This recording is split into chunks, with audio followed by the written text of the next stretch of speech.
Hello, my viewers. Welcome back to the channel. My video title, what this video is about. This is my third straight video. I had another one after this as well, too. So if you see me with the same shirt on, I filmed, what video was it? The first one. The first one was, I've been doing a lot of videos today. Oh, the Quan Alexander video, I filmed that today, and that will be uploaded the same day. And then this video right here will be uploaded probably days later. I filmed the Miami Heat video, too, as well, that today. And I'm also about to film this Alex Highsmith video next as well, too. So I like, hey, might as well get out the way. I was on wait throughout the week, but like, hey, I'm going to get out the way. But the video title today is, will Najee Harris be the best running back in 2023? I got my giant board. Had to write some stats down, some numbers down, and stuff like that. Doing my comparisons of both tales of two cities, basically, like J. Cole, or the tales of two halves. So we're going to see how things shape out. I think Najee Harris is going to be the best running back next season. I feel like Najee Harris is due for a big time year. Of course, I wouldn't say a breakout year because he kind of already broke out. He kind of already had like good years. His first year was 1,200 yards. He finished 5th in rushing. He also was a Pro Bowler as well too, and got us to help us get to the playoffs. He was a big driving force to that as well. 7 rushing touchdowns. He scored some receiving touchdowns as well. I remember the one against the Bengals, the one against the Seahawks, and I forgot. I think it's another one too, but maybe I'm forgetting. But he scored some a good amount of touchdowns. I believe he had 10 total touchdowns that first year. But Najee Harris was very good his first year. But then the second year, we seen Najee had a little drop off slightly because of the injury he had, the Liz Frank injury in the foot. We seen Travis Etienne miss a whole season for that injury, and we see some other players miss some too as well. But we see Najee Harris just try to play through it and fight through it. And we see the first half of the season, the effects of it was bad. Even that first game of the season, which he only rushed for 23 yards.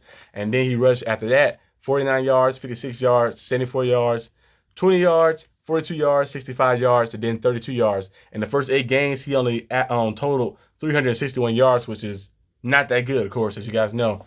But then we see him kind of heal up and play better, and we see the O-line kind of build chemistry as well, and kind of get into that that flow, and that they start playing better and playing more in sync together.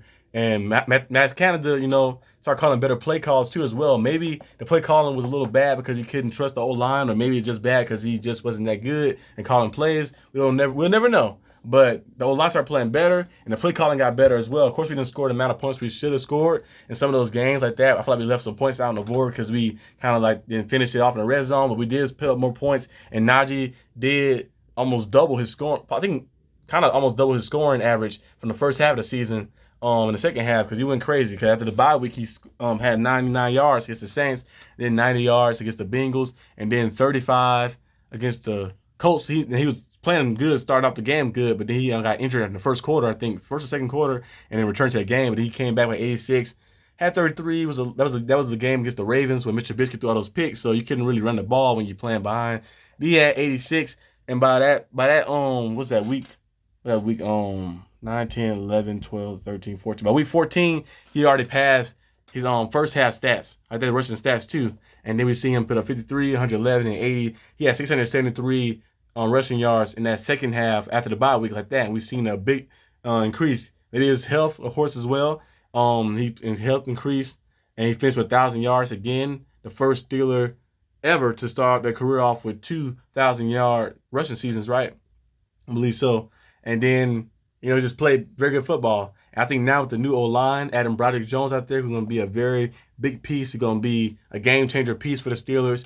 And having Darnell Washington, who's going to be a big piece too, because he's calling himself the sixth O-lineman like that. And he's big time out there in the blocking game. We've seen what he did at Georgia at that blocking, and his ability to catch as well too. So it's going to be a cool scheme to run with. The 12 personnel going to be awesome to see him and Pat Frymouth out there at the same time, get blocking and creating space and stuff. We're going to run that football like the old school Steelers. That's how the Steelers won their Super Bowls in the past. Every Steelers Super Bowl team you've seen, they ran the football and they got to the quarterback. That's what you got to do to win the game.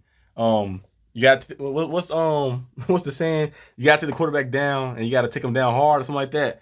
You got to be able to attack the quarterback, and you got to be able to run the football. When you run the football, you can control the pace of the game. You can win the line of scrimmage. You can control the trenches. And you just kind of have control of the game like that. Just makes it easier for you to run things, and it make it easier for your quarterback, for your receivers, and open up so much space because teams got to start loading the box in the middle. You're like, okay, this guy's eating. So load the box in the middle, and let's see what happens. That's what I mentioned last time when A.J. Brown got traded to the Eagles. I said the Titans going to be hurt a lot by that because A.J. Brown He can get as much targets as some of the other receivers in the league, but he was a very good receiver, and he opened up so much space because like you couldn't like load the box. He like, hey, if I load the box, this man on the outside about to go crazy and eat. Like that, but I want to load the box sometimes because I don't want Derrick Henry to go crazy but I don't want that man on the outside either. So he kind of have to guess. But when they traded him away, no receiver out there threatening anybody like that. So they was able to load the box and made it tougher for Derrick Henry. I feel like the Steelers adding his O-line, making the O-line better, and adding these guys like Darnell Washington to the team and to the scheme. Of course, George Pickens played good last year. I feel like on the emerge as the number one. J.J. Johnson is a good player as well. And then, of course, having Allen Robinson out there going to open up so much space and open up so much stuff for the running game as well. Because they'll be like, hey, we can't load this box to stop Najee Harris. So we got to worry about these George Pickens and Pat Fryermuths out here and Allen Robinsons like that.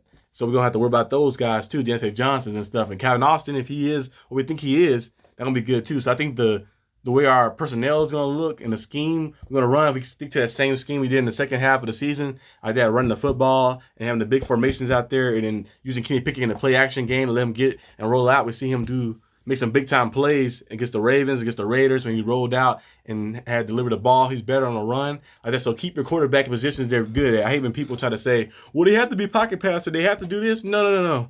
Wherever he played good at, keep him in that. Like Lamar Jackson trying to force him to be pocket passer and try to say, oh, Lamar got to learn how to throw. No, you don't need to learn how to throw from pocket like super like the whole time like that.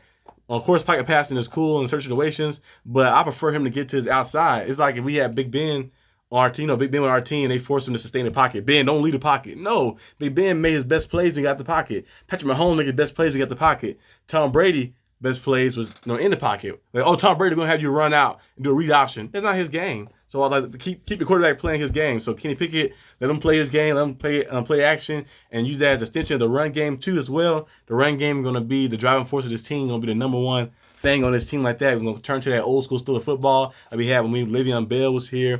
We had Willie Parker, all those guys, and even the old days like Franco Harris and stuff, just running the football, getting downhill.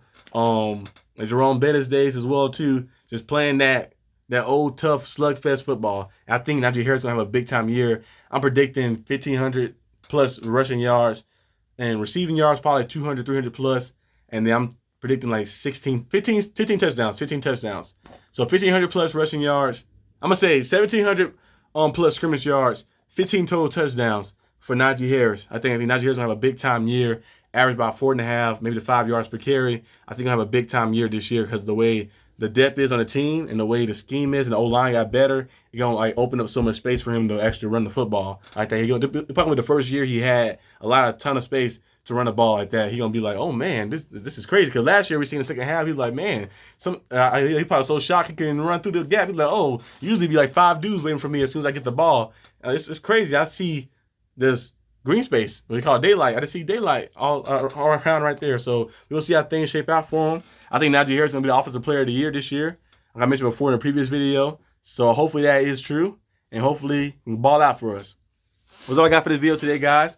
Let me know in the comment section down below what you guys think, and I'll see you guys next time on the channel. Peace out.